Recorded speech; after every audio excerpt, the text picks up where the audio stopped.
뒷선을 인사하겠습니다. 복 있는 사람이 됩시다. 은혜 받읍시다. 다 잘 될 것입니다.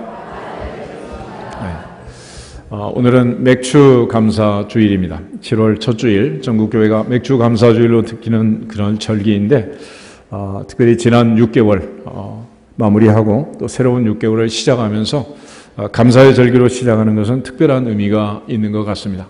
하나님 앞에서 돌아보면서 감사하고 또 앞날을 계획하면서 감사하고 한 해를 감사하고 또 한평생 감사하고 감사가 넘치는 하나님의 뜻을 또 이루는 우리 모두가 되기를 주님의 이름으로 축복합니다. 우리가 이제 맥주 감사주일을 지키는 것은 특별히 이제 모세가 하나님의 명을 받아서 명령했던 그 구약의 말씀을 이제 근거로 출발을 하고 있는데 이 출애굽기 23장 말씀을 먼저 한번 보겠습니다. 출애굽기 23장을 보면 하나님의 사람 모세가 이제 이스라엘 백성들을 출애굽을 시키고 시내산에 도착해서 계명과 율례와 법도를 받고 또 돌비의 십계명의 말씀을 하나님께서 새겨 주셨습니다. 그 중에서 특별히 1년에 3번씩 절기를 지키라고 이제 명령을 하는데 14절부터 17절 말씀 같이 읽겠습니다. 너는 매년 3번 내게 절기를 지킬지니라. 너는 무교병의 절기를 지키라. 내가 내게 명령한 대로 아비벌에 정한 때에 이래 동안 무교병을 먹을지니 이는 그 달에 내가 애굽에서 나왔음이라. 빈손으로 내 앞에 나오지 말지니라. 맥추절을 지키라. 이는 내가 수고하여 밭에 뿌린 것의 첫 열매를 거둠이니라. 수장절을 지키라. 이는 내가 수고하여 이룬 것을 연말에 밭에서부터 거두어 저장함이니라. 내 모든 남자는 매년 3번씩 주 여호와께 보일지니라. 아멘.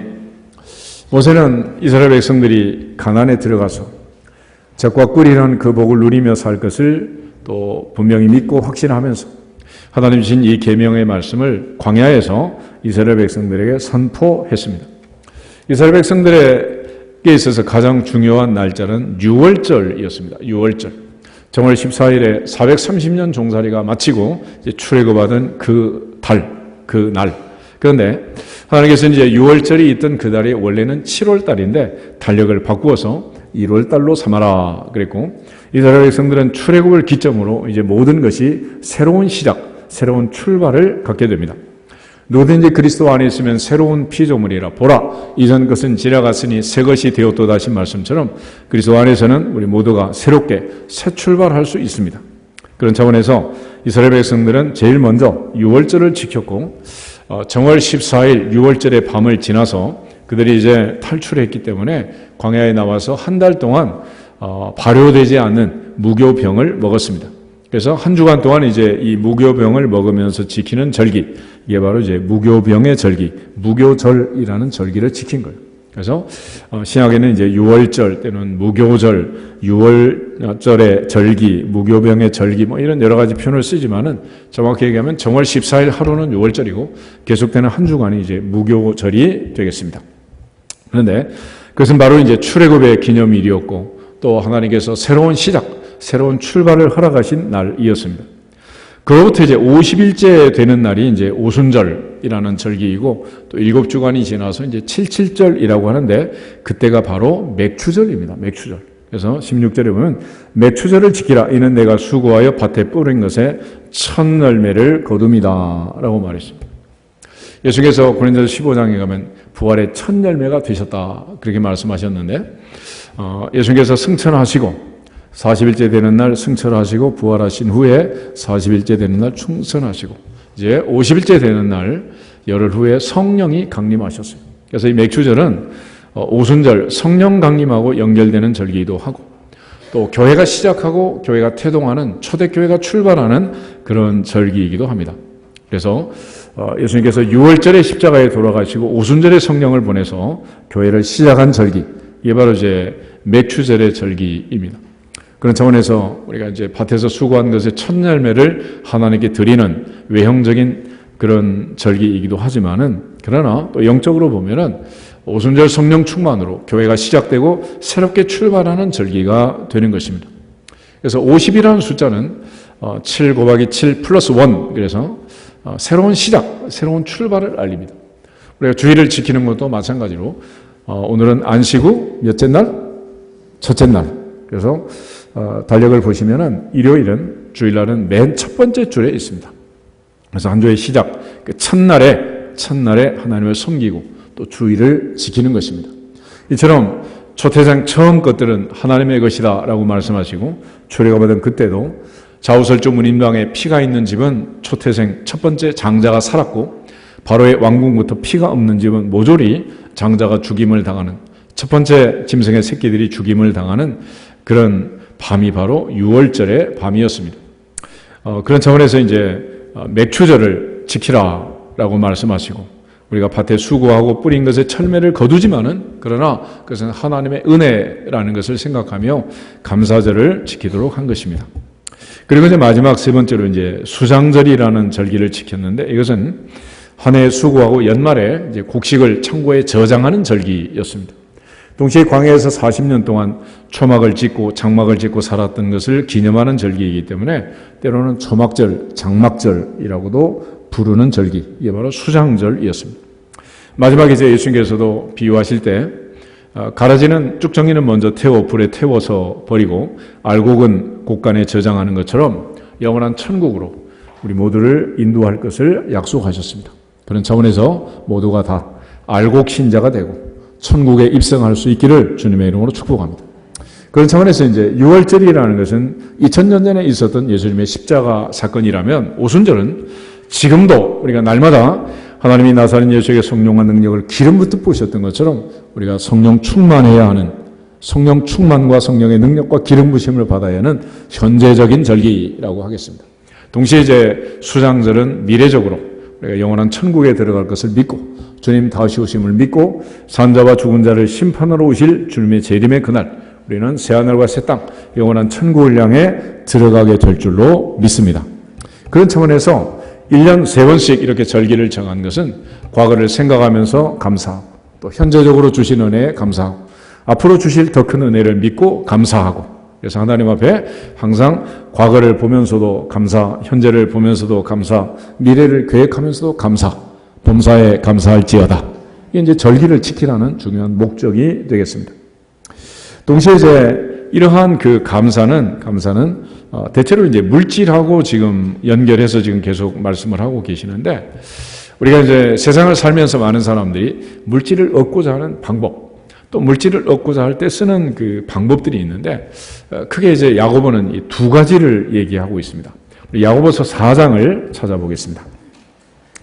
야고보서 4장 1절부터 3절에 있는 말씀.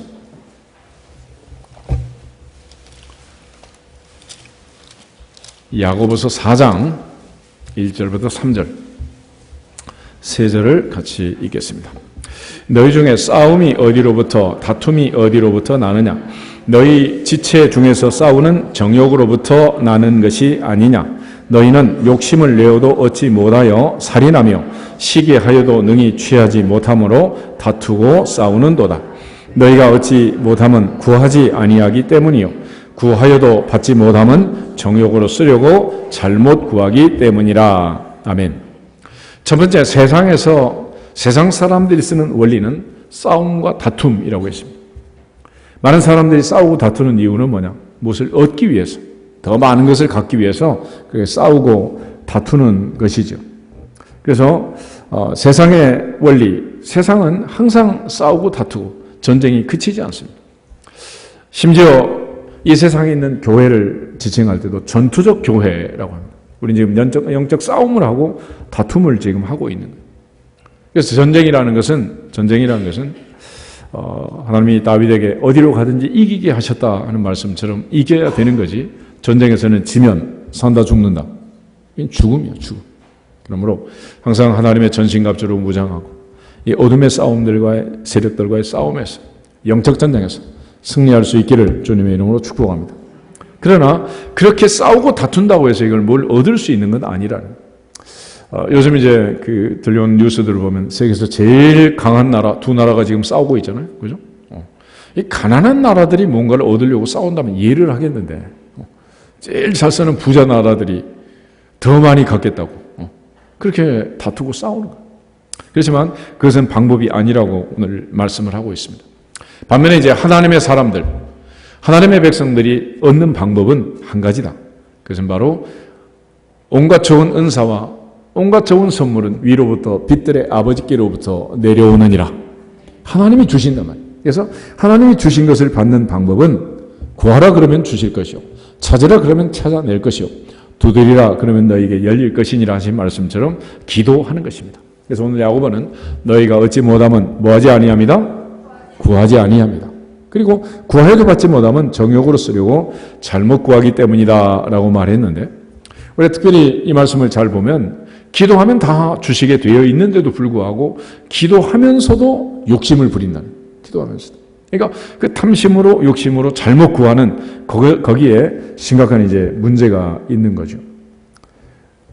너희가 악할지라도 좋은 것으로 자식에게 줄 줄 알거든. 하물며 하늘에 계신 너희 아버지께서 구하는 자에게 좋은 것으로 주시지 않겠느냐.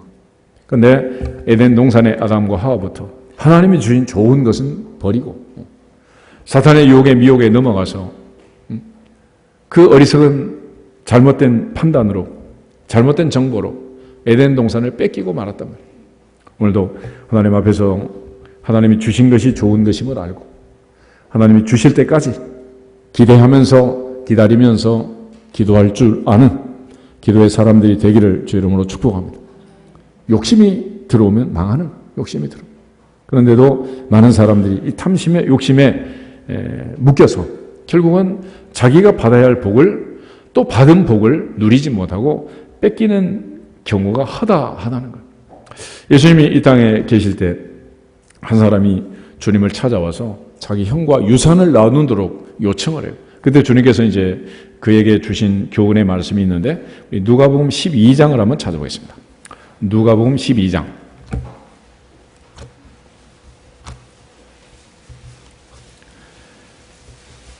13절부터 21절에 예수님께서 이제 그 사람에게 교훈하시고 가르쳐 주시는 말씀이 있는데, 먼저 13절부터 15절 말씀까지를 보겠습니다. 무리 중에 한 사람이 이르되 선생님, 내 형을 명하여 유산을 나와 나누게 하소서 하니, 이르시되 이 사람아, 누가 나를 너희의 재판장이나 물건 나누는 자로 세웠느냐 하시고, 그들에게 이르시되 삼가 모든 탐심을 물리치라. 사람의 생명이 그 소유에 넉넉한 데 있지 아니하니라 하시고. 아멘. 예수께서 이 사람의 요청을 거절했습니다. 거부했습니다. 어쩌면 이 사람은 지금 재산 분배 문제로 심각한 경우에 처해 있고, 또 예수님께 도움을 요청했는데 예수님께서 한마디로 거절했단 말이에요. 이 사람의 입장에서 보면 예수님은 좋은 사람, 나쁜 사람, 인정머리 없는, 정말 약자를 돌보지 않고 편들어주지 않는 그런 분으로 이제 생각될 수 있겠지만은, 예수님께서 왜 그렇게 말씀하셨느냐? 그러면 15절에 삼가 모든 무엇을 물리치라? 탐심을 물리치라. 사람의 생명이 그 소유에 넉넉한 데 있지 않다 그랬습니다. 그러니까 그 재산을 형과 나누어서 내가 많은 재물을 소유한다고 해도 그것이 유익이 되지 않는다. 그래서 삼가 탐심을 물리쳐라. 그러면서 예수님께서 한 비유를 가지고 결론을 내려주셨어요. 한 부자가 있었고 소출이 풍성했고 너무 풍족한 풍년이 들어서 이 사람이 생각할 때 자기 창고가 너무 작은 거예요. 그래서 그걸 다 헐고 더 큰 창고를 짓고, 내 영혼아, 내가 여러 해 쓸 물건을 모아뒀으니 이제는 평안히 먹고 쉬고 마시고 즐거워하자 그랬다는 거예요. 그때 하나님께서 하신 말씀, 어리석은 자요, 오늘 밤에 내 영혼을 도로 찾으리니 그러면 내 준비한 것이 누구의 것이 되겠느냐. 그리고서 자기를 위하여 재물을 쌓아두고 하나님께 대하여 부유하지 못한 자가 이와 같다라고 말씀했습니다. 예수께서 이 사람에게 이 물질과 관련해서 가르쳐준 여러 가지 이제 포인트들이 있는데, 그 중에 첫 번째는 우선순위라. 우선순위. 지금 이 사람은 물질이 자기 삶의 가장 첫 번째였습니다. 형과 모든 관계에서도 지금 이 물질의 문제가 해결이 되지 않아서 형과 불편한 관계에 있고 사랑하지도 못하고 늘 이 문제가 지금 자기를 묶고 있는 거예요. 근데 예수님께서는 이 땅에 뭐하러 오셨느냐? 누가복음 19장 10절 삭개오를 만나면서 삭개오의 집에 들어가면서 예수님 하신 말씀, 인자가 온 것은 잃어버린 자를 찾아 구원하려 함이니라. 주님은 이 땅에 오신 더 중요한 미션이 있고 사명이 있다는 것입니다. 지금 한 사람 한 사람 무슨 재산 상속이나 나눠주고 판단이나 하고 이런 일을 하러 주님 오신 거 아니라는 거예요. 우리가 세상을 살면서 하나님이 내게 주신 사명이 무엇인가? 내가 먼저 할 일이 무엇인가? 인생의 우선순위를 분명히 깨닫고 먼저 할 일을 반드시 먼저 할 수 있기를 주님의 이름으로 축복합니다. 보통 사람은 바쁘다 그러죠. 바쁘다. 우리는 참 바빠요. 그죠? 애들은 바빠요? 안 바빠요? 옛날에 애들은 그냥 해가 지도록 놀아도 해가 안 져가지고 있는 게 시간밖에 없어요. 요즘 애들은 바빠. 기어 다니기도 전에 막 그때부터 시작해가지고 병원 찾아다녀야지, 외갓집 가야지, 신하버라도 찾아가야지, 여기 가고 저기 가고 또 이제 걸음마 떼자마자 유치원 가야지, 수영장 가야지, 혓바닥 자르고 영어 배워야지.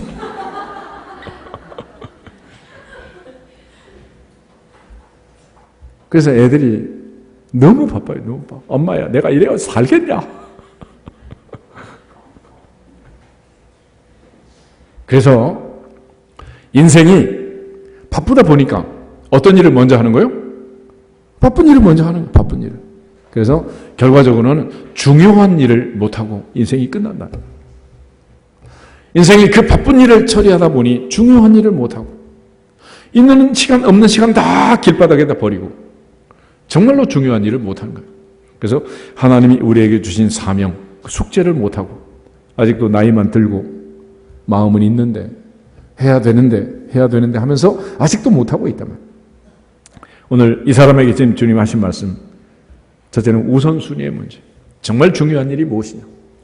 살아온 세월만큼 시간이 이제 흘러갔고 아무리 시간이 많이 남아있다고 하지만은 오늘 주님 말씀하신 것처럼 오늘 밤에 내 영혼을 도로 찾으리니 오늘 밤에 갈 수도 있다 없다? 있다는 거예요. 시간이 그렇게 많이 남아있는 게 아니에요. 정말로 중요한 일이 무엇인지 우선순위를 생각하고 주님께서 마지막 운명하실 때 하신 말씀처럼 다 이루었다. 다 이룰 수 있기를 축복합니다. 내가 이 세 아들 다윗을 만나니 내 마음에 맞는 사람이라 내 뜻을 다 이루게 하리라. 하나님은 다윗을 통해서 그 중요한 미션을, 사명을 감당하도록 하겠다라고 말한 거예요. 하나님께서 우리에게 맡기신 사명, 우선순위가 무엇인가를 다시 한번 돌아보고 내가 하지 못한 정말 중요한 그 일을 오늘부터 실천하고 시작할 수 있기를 주님의 이름으로 축복합니다. 두 번째는 예수님께서 탐심을 물리치라. 삶과 모든 탐심을 물리치라. 15절에 그렇게 말씀하시는데 이 탐심이라는 것은 뭐냐? 탐심은 조금 더 갖고자 하는 마음. 그걸 탐심이라고. 그래서 사람은 더욱 더 많이 갖고자 하고 조금 더 많이 갖고자 하고 그런 탐욕, 큰 욕심을 가지고 있다는 거죠. 우리가 처음부터 무슨 대단한 걸 가지려고 하는 건 아닌데 조금 더. 그래서 그냥 얘기하기를 그러잖아요. 해가 떠서 막대기를 들고 금을 긋기 시작해가지고 해 지기 전에 돌아오면 반드시 네 땅이 된다. 그래. 그러면 100평이든 1000평이든 그럼 끝날 거를 해가 지도록 금을 긋다가 돌아오지도 못하고 끝나는 게 인생이라. 너도 그렇고 나도 그렇고 그렇게 인생이 끝나는 거야. 그러니까 왜 그렇게 되겠어요? 조금 더 그러다가 그저 10,000평, 20,000평 이것도 충분한데 100만 평, 200만 평, 수천만 평을 가지려고 그러다가 결국은 한 평도 못 갖는, 그리고 끝나는 게 인생이란. 그 가장 중요한 인간의 마음 핵심 속에 보면 뭐가 들어있느냐? 그 바로 탐심이 들어요. 탐심. 인간의 탐심이 결국 인간을 망치는 겁니다. 에덴 동산에 부족한 게 뭐가 있었겠어요? 근데 사탄은 아담과 하와를 유혹할 때 이 탐심을 통해서 유혹하는 거예요. 먹어라. 그러면 하나님처럼 된다. 눈이 밝아진다. 그래가지고 잘못된 정보를 주고 그 정보를 가지고 유혹하고 미혹한 거죠. 결국 유혹을 받고 보니 먹음직도 하고 보암직도 하고 지혜롭게 할 만큼 탐스럽기도 하고 결국은 뭐 따먹고 죽은 거죠. 뭐. 그래서 요한일서 2장에 가면 육신의 정욕, 안목의 정욕, 이생의 자랑 이것들은 하나님께로부터 온 것이 아니다 라고 지금 가르쳐 주고 있습니다. 다시 한번 감사절을 맞이하면서 내 마음에 탐심이 있다면 감사는 불가능한 일이다 라는 사실을 알고 이 탐심을 물리치는 우리 모두가 되기를 주 이름으로 축복합니다. 또 하나 성경은 우리에게 청부사상을 가르쳐 주는데 보통 우리가 이제 청렴결백하면 가난하다 그러죠. 그래서 청빈이라는 말을 많이 씁니다. 그렇지만 성경은 우리가 가난하게 사는 것을 뭐 자살하다 그렇게 말하지는 않는 것 같아요. 왜냐하면 믿음의 조상 아브라함을 보면 그의 삶은 부자입니까? 가난합니까? 그럼 부자입니다. 부자. 아브라함의 아들 이삭은 농사를 지어서 100배로 하나님 부자를 만들었다. 블레셋 사람들이 시기를 받을 정도로 부자가 됐습니다. 다윗과 솔로몬 역시 모든 사람이 부러워하는 부의 상징이었습니다. 거기다가 동방의 의인 욥이라는 사람 부자요? 가난해요? 부자죠. 하나님을 잘 섬기고 하나님의 신 복을 누리고 나중에는 갑절의 복을 받고 부자였다. 예수님을 장례식 치렀던 아리마대 사람 요셉 그의 이름 앞에는 항상 부자라는 말이 붙는 거예요. 부자 요셉. 부자 요셉. 그러니까 성경은 물론 예수님께서 부자가 천국 가는 것은 낙타가 바늘기로 들어가는 것도 어렵다 그런 말씀을 하셨지만은 이 부자가 이 물질을 관리하는 데 있어서 가장 중요한 것은 이제 청부사상을 갖는 건데 그것은 물질을 얻는 과정에서도 내가 욕심을 부려서 얻는 것이 아니고 온갖 좋은 은사와 선물은 위로부터 빛들의 아버지께로부터 내려온다는 거예요. 그러니까 하나님이 주신 것이 좋은 것이다. 너희가 악한 자라도 자식에게 좋은 것을 줄 줄 알지 않느냐. 그래서 하나님 앞에 재물을 얻고 또 주신 재물을 하나님 앞에서 관리하며 사는 청부사상을 얘기하는 거예요. 우리가 너도 가난하고 나도 가난하고 모두 다 가난하면 뭐 얼마나 힘들겠어요. 단지 우리가 청빈만을 얘기한 건 아니에요. 근데 우리나라는 늘 이제 옛날부터 그런 말이 있잖아. 개처럼 벌어가지고 정승처럼 써라? 이게 잘못된 거야. 수입을 얻는 과정도 청렴해야 되고 돈을 쓰는 과정도 청렴해야 되고 그래서 하나님이 이걸 이제 정리해 준 방법이 뭐냐면 11조라는 것입니다. 11조. 11조는 모든 것을 누가 주셨습니다. 하나님 주셨습니다라는 것을 인정하는 것이고 그 인정함으로 열의 하나를 하나님께 드리는 거예요. 그리고 나머지 9은 내 마음대로 쓰는 게 아니라 주신 분이 하늘의 아버지시기 때문에 아버지의 뜻에 따라 쓰겠습니다. 이 두 가지가 11조의 정신입니다. 그러니까 얻는 방법도 하나님의 은혜로 하나님이 주시는 복을 받는 것이고 쓰는 것도 먹든지 마시든지 무엇을 하든지 누구의 영광? 하나님의 영광을 드러내며 쓰는 거예요. 그래서 우리가 이 땅에 사는 동안 이 물질을 관리하는데 가장 중요한 원칙은 11조를 드리는 것입니다. 그렇게 되면 범사에 부족함이 없게 되어야죠. 믿음의 조상 아브라함은 멜기세덱을 만나서 11조를 드리고 창세기 14장부터 4,000년 전부터 11조를 드렸답니다. 구약 성경의 마지막 책 말라기에 보면 이스라엘 백성들에게 물질이 궁핍하고 어렵고 농사가 잘 안 되고 하는 그 모든 원인을 11조에서 찾았습니다. 그리고 테스트를 해봐도 좋다라고 말했습니다. 하나님 앞에서 이 물질로부터 자유함을 누리기 위해서는 하나님 앞에 11조를 드리는 11조의 정신은 주신 것도 하나님이 주시는 은혜대로 받아 누리는 것이고 또 쓰는 것도 하나님의 뜻에 따라 쓰는 것이고 그러니까 수입도 하나님의 은혜로 지출도 하나님의 은혜로 말라기 선지자의 말씀을 보면은 하나님께서 수확을 풍성하게 해서 수입을 늘려주겠다고 말해요.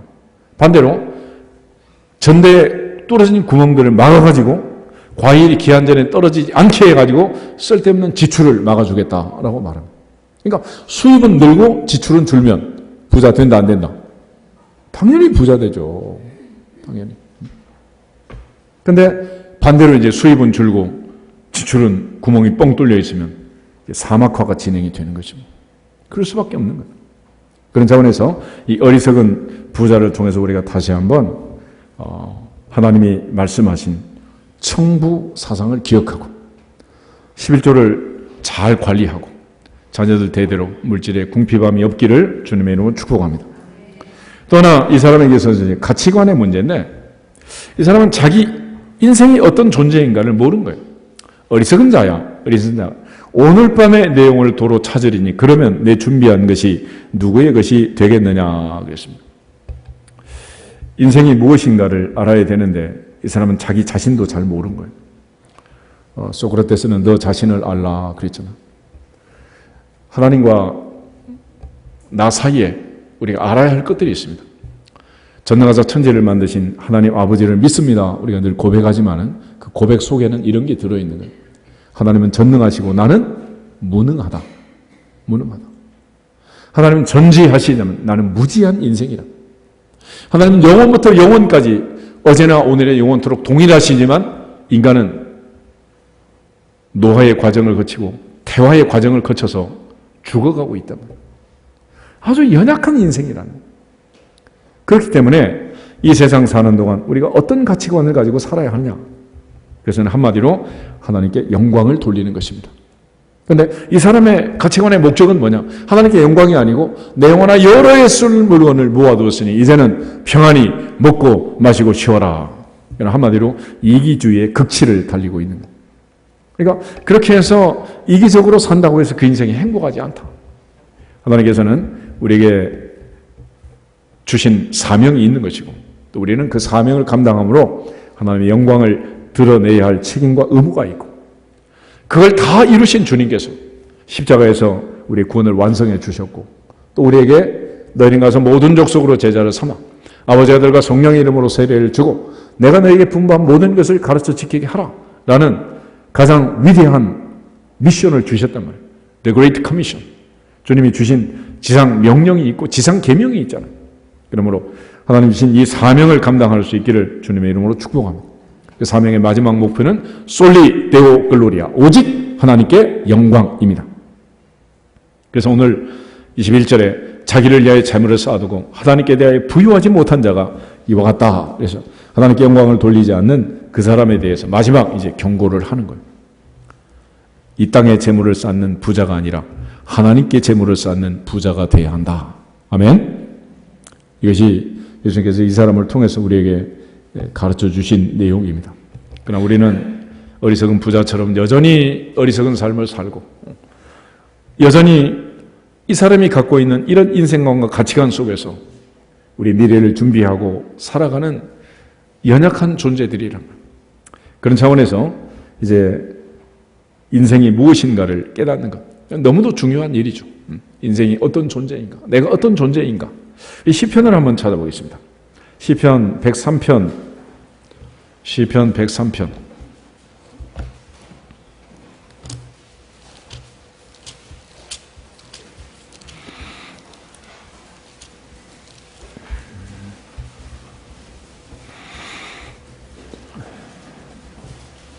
(14절) 15절 두 절을 보도록 하겠습니다.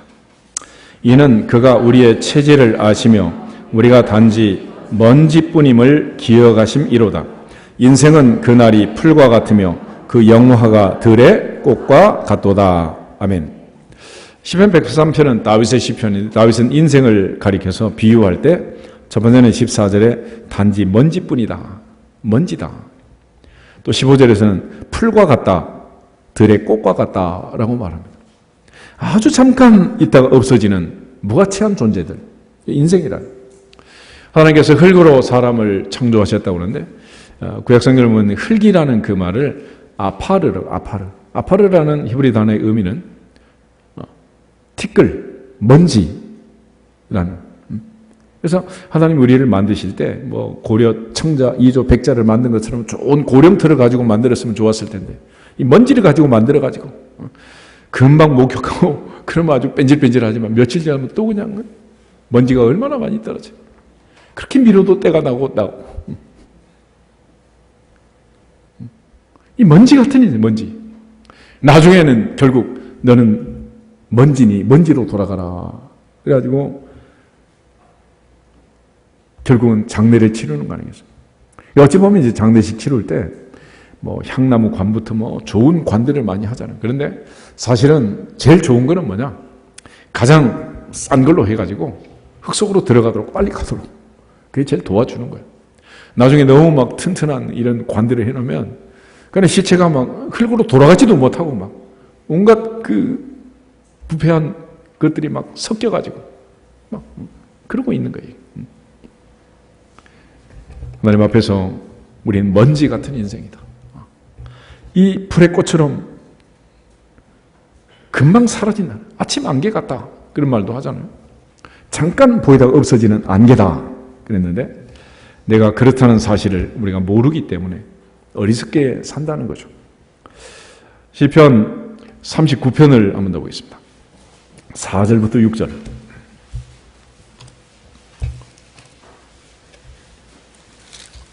시편 39편 4절부터 6절. 역시 다윗의 시편인데 같이 읽겠습니다. 여호와여 나의 종말과 연한이 언제까지인지 알게 하사 내가 나의 연약함을 알게 하소서.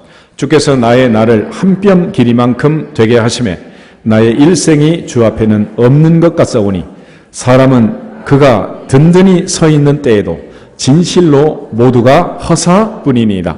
진실로 각 사람은 그림자같이 다니고 헛된 일로 소란하며 재물을 쌓으나 누가 거둘지는 알지 못하나이다. 아멘. 이 짧은 인생을 살면서 그 많은 재물을 쌓으려고 그림자처럼 돌아다니고 헛된 일로 소란하던. 얼마 전에 어떤 회장이 남미의 어느 나라에 가서 아무도 없는 유고도 없는 그런 사람처럼 그렇게 세상을 떠났다고 뉴스가 나오더구만. 얼마나 인생이 참 허망하냐 말이야. 허망해. 내가 그 많은 재물을 쌓아도 누가 가져갈지 아무도 모르는 거예요. 그래서 그 옛날부터 돈이라는 것은 모으는 사람 따로 있고 쓰는 사람 따로 있다 그러잖아요. 그래서 쓴 것만 내 돈이다 그래요. 쓴 것만. 하나님 앞에서 우리 모두가 다 이 연약한 인생을 살고 있다는 사실을 기억해야 돼요. 그런데 욕심, 탐심 이것들이 우리를 붙들어가지고 어리석은 일을 하게 하는 거죠. 여리고성이 정복할 때 그중에 아간이라는 사람 신화산의 외투 은 200세겔 50세겔 금덩어리 이걸 탐내다가 그만 돌무더기가 되었던 아간이라는 사람이 있잖아요. 그러나 그 아간이 무너진 그 자리에 여리고의 기생 라합은 믿음으로 가족을 살리고 예수님의 할머니가 되는 구원의 반열에 서는 자기 가족을 살리는 그런 위대한 믿음의 여인이 된 거예요. 아람의 군대 장관 나만은 엘리사를 찾아와서 나병을 고쳤습니다. 근데 치료비를 받지 않고 보내는 것을 게하시가 쫓아가서 나만의 발걸음을 멈추게 하고 은 2달란트 옷 2벌을 받아다가 숨쳤다가 결국은 나만의 나병이 그에게 들어가서 나병 환자가 되는 그런 어리석은 게하시 같은 사람이 있었어요. 예수님의 12제자 중에 유다라는 사람이 있잖아요. 우리가 잘 아는 것처럼 은 30에 예수님을 팔았고 결국은 자결하고 인생을 마무리하게 됩니다. 그 돈으로 대제사장들은 토기장의 밭을 사서 나그네의 묘지를 삼았다 이런 기록이 성경에 있는데 예수님의 12제자가 됐지만 결국은 그 탐심이 욕심이 그 인생을 망친 거예요. 성령이 충만했던 초대교회 아나니아 삽비라 부부가 있죠. 하나님 앞에 바나바를 비롯해서 많은 사람들이 헌금을 하자 자기들도 밭을 팔아서 바치긴 했는데 얼마나 감추고 그리고 전부입니다 이렇게 드렸다는 거예요. 베드로가 그 모습을 보고서 성령을 속이고 하나님을 속이고 하나님께 거짓말한 거다 를 책망함으로 그들은 세상을 떠나고 말았습니다. 내가 쌓아오던 그것을 제대로 누리고 간 사람이 별로 없어요. 그래서 성경은 우리에게 많은 것을 구하라 그러지 않고 예수님께서도 오늘날 우리에게 뭐 주십시오? 일용할 양식. Give us this day our daily bread. 그저 하루 먹을 것 그거 달라는 거예요. 그래서 하나님께서 하늘에서 만나를 주실 때도 광야 40년 며칠치 줬어요? 하루치죠. 하루치. 하루만 지나면 다 유효기간이 지나서 벌레가 나서 먹을 수 없는 그런 만나를 주신 것입니다. 오늘 우리가 하나님 앞에서 가져야 할 중요한 신앙의 자세. 오늘 사도 바울은 빌립보서 4장에서 자족을 얘기합니다. 자족. 11절, 12절 우리 두 절을 한번 읽어보겠습니다. 내가 궁핍함으로 말하는 것이 아니라 어떠한 형편에든지 나는 자족하기를 배웠노니 나는 비천에 처할 줄도 알고 풍부에 처할 줄도 알아. 모든 일 곧 배부름과 배고픔과 풍부와 궁핍에도 처할 줄 아는 일체의 비결을 배웠노라. 아멘. 사도 바울은 여기서 우리에게 자족을 얘기합니다. 어떤 형편에든지 자족해야 된다. 스스로 만족하면 된다. 이거는 self-sufficient라는 말인데 우리가 스스로 족한 줄로 아는 것. 시편 23편에 다윗이 이렇게 고백합니다. 여호와는 나의 목자시니 내게 부족함이 없으리로다. 그걸 자족이라고 하는 자족. 하박국 선지자가 우리 양이 없고 외양간에 송아지가 없고 감나무나무 무화과나무 포도나무 열매가 없고 소출이 없을지라도 나는 여호와로 인하여 기뻐하고 나의 구원의 하나님으로 인하여 즐거워하리로다. 그걸 가리켜 자족이라고 하는 자족. 이 자족을 바울은 배웠다는 거예요. 그래서 비천해도 문제가 없었고 풍부해도 문제가 없었고 배가 불러도 문제가 없었고 배가 고파도 문제가 없었다. 어떠한 형편이든지 나는 자족할 줄 아는 일체의 비결을 배웠다라고 말했습니다. 우리 모두가 사도 바울처럼 자족을 배울 수 있기를 주의 이름으로 축복합니다. 근데 바울은 이 자족을 더 잘 이해할 수 있도록 설명하고 있는데 우리 디모데전서 6장을 한번 보겠습니다. 디모데전서 6장을 보면 믿음의 아들 디모데에게 자족이 무엇인가라는 걸 설명을 해요. 6절부터 10절에 있는 말씀을 보겠습니다. 디모데전서 6장 6절 말씀. 그러나 자족하는 마음이 있으면 경건은 큰 이익이 되느니라. 우리가 세상에 아무것도 가지고 온 것이 없음에 또한 아무것도 가지고 가지 못하리니 우리가 먹을 것과 입을 것이 있은즉 족한 줄로 알 것이니라. 부활이 하는 자들은 시험과 올무와 여러 가지 어리석고 해로운 욕심에 떨어지나니 곧 사람으로 파멸과 멸망에 빠지게 하는 것이라. 돈을 사랑함이 일만 악의 뿌리가 되나니 이것을 탐내는 자들은 미혹을 받아 믿음에서 떠나 많은 근심으로써 자기를 찔렀도다. 아멘. 바울은 6절에서 자족하는 마음. 자족은 무엇이다? 마음이라는 마음. 우리가 흔히 마음을 잘 결정하고 마음을 잡아라 그렇게 말하는데 마음 잡고 마음을 결정하는 것은 누가 하는 거예요? 내가 하는 거예요. 내가. 오늘 특별히 맥주 감사주일인데 감사하다라고 생각하면 감사한 거고 원망을 하면 끝이 없는 거죠. 이거는 결정을 하는 거예요. 애들이 스케줄을 만들고 시간표를 만들어서 몇 시간 공부하고 몇 시간 논다라고 계획을 세우는 것처럼 이 감사라는 것도 우리가 결심하고 계획을 세우기 나름이에요. 그러니까 감사하기로 살기로 결정하고 결심하면 그대로 가는 거고 광야 세대처럼 원망하고 불평하고 그러면 또 그쪽으로 가는 거예요. 우리 한번 인사하도록 하겠습니다. 오늘부터 감사하며 살기로 결정합시다. 아멘. 결정하면 되는 거예요. 결정하면. 근데 그거를 그렇게 하지 않고 늘 근심, 걱정, 염려를 가지고 이제 원망을 하고 있는 거예요. 오늘 사도 바울이 자족을 얘기할 때 7절에 왜 그래야 되는가를 설명해요. 우리가 세상에 아무것도 가지고 온 것이 없음에 또한 아무것도 가지고 가지 못할 것이다. 그랬습니다.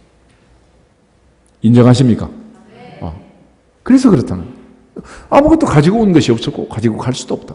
그러니까 아무리 많이 쌓아둬도 내가 가져갈 수도 없고 그래서 광야에 있는 40년 동안 하나님이 가르친 만나의 법칙이 있어요. 만나의 법칙은 많이 거둔 자도 남지 않고 적게 거둔 자도 모자라지 않았다. 그렇게 말. 사람이 이 땅에 사는 동안은 하루 3끼 몇 인분 먹는 거예요? 1인분 먹는 1인분. 2인분 먹으면 좋아요 문제가 돼요? 나중에 이제 문제가 생겨요. 심각한 문제가. 누구한테? 나한테 문제가 생겨요. 그래서 우리가 흔히 건강을 유지하고 행복하게 살려면 몸 관리를 잘하는 건데 그 비결은 딱 2가지밖에 없다는 거예요. 다이어트 방법이 22,000가지라는데 그 중에 공통적인 2가지는 소식하고 운동해라. 그 외에는 다 뻥이다. 근데 우리는 계속해서 있는 거 없는 거 막 먹어도 되잖아. 거기다가 뭐 운동은 하지 않고 숨쉬기 운동만 하고 그러고 있으니 이게 뭐 문제가 되는 거죠. 이제 하나님 앞에서 자족해야 된다. 자족. 그 자족. 그것은 아무것도 가지고 온 것도 없고 가지고 올 것이 없다. 그래서 8절을 보면 이렇게 되어 있어요. 우리가 먹을 것과 입을 것이 있은 즉 어떻게 알아라? 족한 줄 알아라. 이게 자족이라.